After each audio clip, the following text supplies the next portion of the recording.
Friends, అందరికీ నమస్కారం. ప్రధాని నరేంద్ర మోదీ పీటీఐకి ఇంటర్వ్యూ ఇచ్చారు.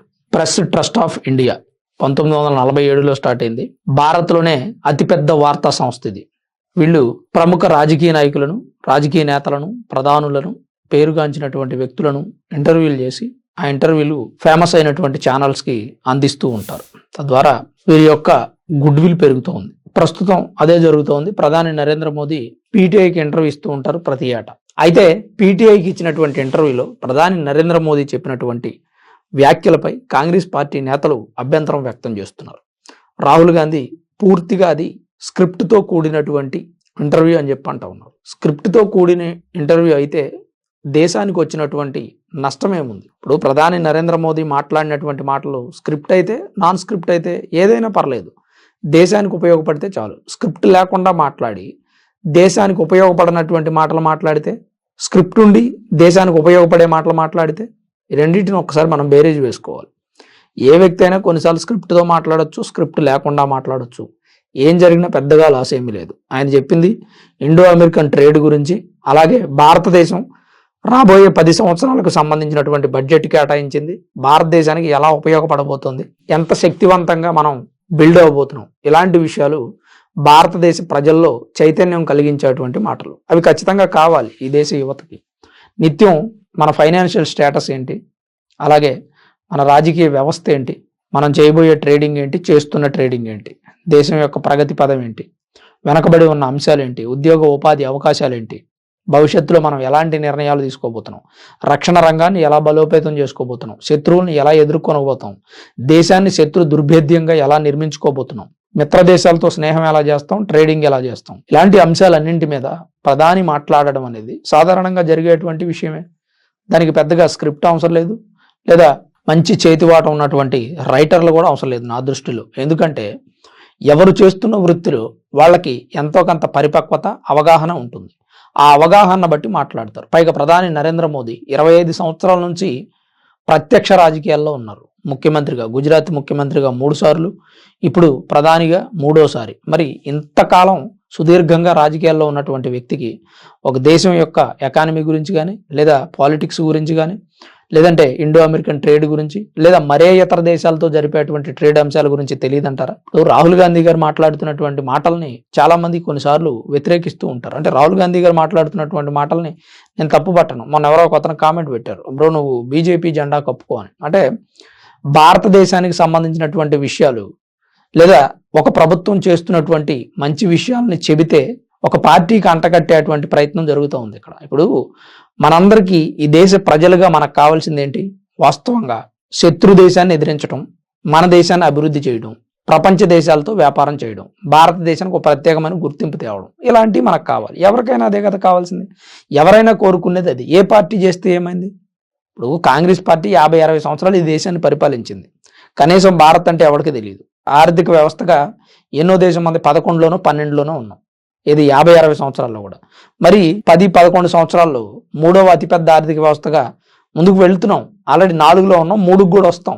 ఎన్ని ఉద్యోగ ఉపాధి అవకాశాలు పెరిగాయి, దేశం ఆర్థికంగా ఎంత అభివృద్ధి చెందింది, రాజకీయంగా ఎంత అభివృద్ధి చెందింది. ప్రపంచ దేశాల్లో ఎక్కడ చూసినా రాజకీయ సంక్షోభం, ఆర్థిక సంక్షోభం నెలకొని దేశాలు ఉక్కిరి బిక్కిరి అయిపోతున్నాయి.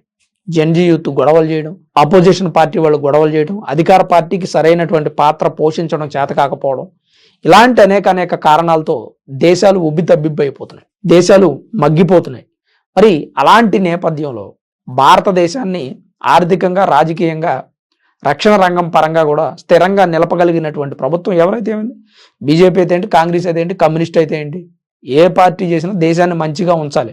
మాకు కావాల్సింది అదే. మేము ఓట్లు వేసాం, ఆ ఓటుకి న్యాయం జరగాలి. ప్రజలు కోరుకునేది అదే. ప్రజలకి, ప్రభుత్వానికి మధ్య వారధిలాగా పనిచేసే మీడియా కూడా చెప్పేది అదే. అఫ్కోర్స్ నిజంగా సెంట్రల్ గవర్నమెంట్ ఏదైనా రాంగ్ డెసిషన్స్ తీసుకుంటే వాటి గురించి చెప్పడానికి కూడా సిద్ధంగా ఉన్నాం మేము. అందులో ఎలాంటి రాజీ పడే అవకాశం లేదు, రాజీ పడాల్సిన అవసరం కూడా లేదు. ఎందుకంటే ప్రజలకు ఉన్నటువంటి సమస్యలు, దేశంలో ఉన్నటువంటి సమస్యల్ని ప్రభుత్వం దృష్టికి తీసుకెళ్లడమే మీడియా యొక్క ముఖ్య ఉద్దేశం. అలాంటి కొన్ని సందర్భాల్లో ప్రభుత్వం తరపున మాట్లాడినట్టు అనిపిస్తుంది, కొన్ని సందర్భాల్లో ప్రతిపక్షం తరపున మాట్లాడినట్టు అనిపిస్తుంది.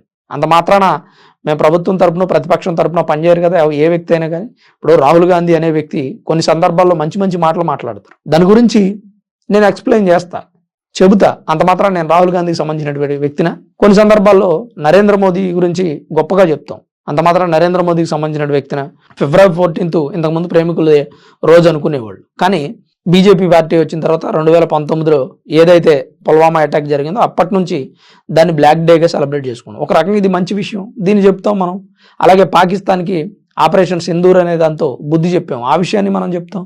ఏవైనా కొన్ని ప్రజలు ఇబ్బంది పడేటువంటి ఉంటే ఆ కార్యక్రమాలని ప్రభుత్వం దృష్టికి తీసుకెళ్తాం.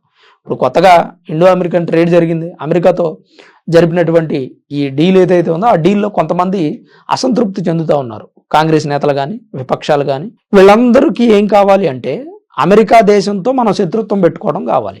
అమెరికా దేశంతో శత్రుత్వం పెట్టుకుంటే భారత్కి ఒరిగేటువంటి మేలేంటి, జరిగేటువంటి మంచి ఏంటి, ఆ ఆలోచన లేకుండా అమెరికాని ఎందుకు ఎదిరించడం, అమెరికాని ఎందుకు తప్పు పట్టడం, అమెరికాని ఎందుకు ప్రశ్నించడం అని మాట్లాడుతూ ఉంటారు. మనమే కాదండి, అమెరికాని ఏ దేశమైనా ప్రశ్నిస్తుందా?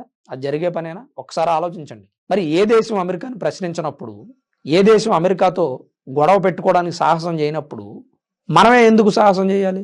పైగా అమెరికా లాంటి ఒక అగ్రరాజ్యంతో మనం స్నేహంగా ఉంటే మనకు బెనిఫిట్స్ ఉంటాయి. ఇప్పుడు అమెరికా లాంటి అగ్రరాజ్యమే దిగొచ్చి మీకు 18% టారిఫ్లు ఇస్తాం రా బాబు, మీరు మాతో వ్యాపారం చేయండి అంటే అంతకంటే ఏం కావాలంటే నాకు అర్థం కాదు.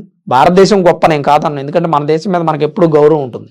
అట్లానే మన మీద మనకి కాన్ఫిడెన్సు అలాగే రెస్పెక్ట్ ఉన్నప్పుడు ఎదుటివాడి యొక్క స్టామినా కూడా తెలుసుకోగలగాలి. అప్పుడే మనం యుద్ధంలో దిగాలి. ఇప్పుడు మనం ట్రేడ్ చేయని అంటాం, మీకు మాకు వద్దు, మీరు 18 కాదు కదా 8% టారిఫ్లు విధించినా మీకు మాకు వ్యాపారం కుదరదు అన్నాం అనుకోండి, ట్రంప్ ఏం చేస్తాడు? ఆటోమేటిక్గా రష్యా మీద ఒత్తిడి పెంచుతాడు, భారత్ మీద ఒత్తిడి పెంచుతాడు. భారత్ ఎవరితో అయితే ట్రేడ్ చేస్తుందో ఆ దేశాల మీద ఒత్తిడి పెంచుతాడు, భారత్తో స్నేహం చేసే వ్యక్తుల మీద ఒత్తిడి పెంచుతాడు. అప్పుడేంటి పరిస్థితి? ఆటోమేటిక్గా భారత్ ట్రేడ్ పడిపోతుంది. ఇక్కడ కూర్చొని తెలియకుండా మాట్లాడేటువంటి వ్యక్తులు ఇంటర్నేషనల్ నేషనల్గా ఉన్నటువంటి పాలిటిక్స్ని కూడా చూడాలి. మన స్టేట్లో జరిగేటువంటి విషయాలే కాదు. ట్రంప్ ఏమన్నా సాధారణమైనటువంటి వ్యక్తి? ఎప్స్టీన్ ఫైల్స్లో నేరుగా ఉన్నారని అతని ఫోటోలు అతని వీడియోలు బయటకు వస్తే కూడా ఇంతవరకు అతను ఏం చేయలేనటువంటి పరిస్థితి. మరి అలాంటి మూర్ఖుడితో ప్రత్యక్షంగా వాగ్వాదం పెట్టుకోమని సలహాలు ఇస్తున్నారు. దేశాన్ని ఏం చేద్దాం అనుకుంటున్నారు?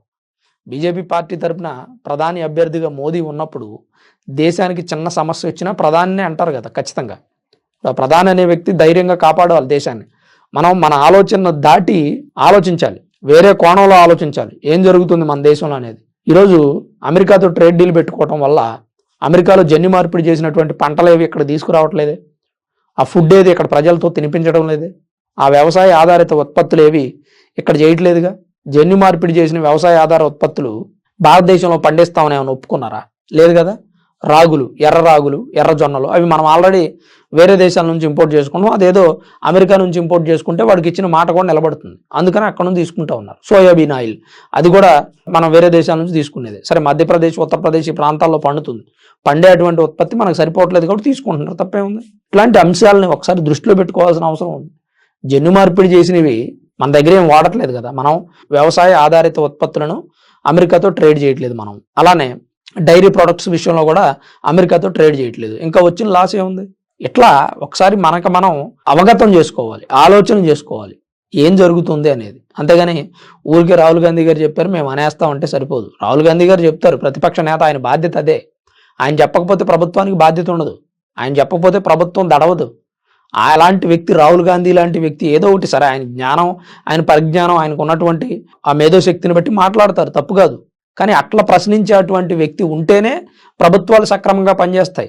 ఇప్పుడు బీజేపీ పార్టీ బాగానే పనిచేస్తుందండి, అనుమానం లేదు, అట్లని వదిలేయరు కదా ప్రతిపక్ష పార్టీలు, ఎప్పటికప్పుడు దండిస్తూ ఉంటాయి. కాకపోతే రాహుల్ గాంధీ గారు మాట్లాడేటువంటి మాటల్లో కొంత ఫ్యాక్ట్ ఉంటే బాగుంటుంది. ఎప్స్టీన్ ఫైల్స్లో కేంద్ర మంత్రి హర్దీప్ సింగ్ పూరి ఉన్నారన్నారు, ఆయన వివరణ ఇచ్చాడు.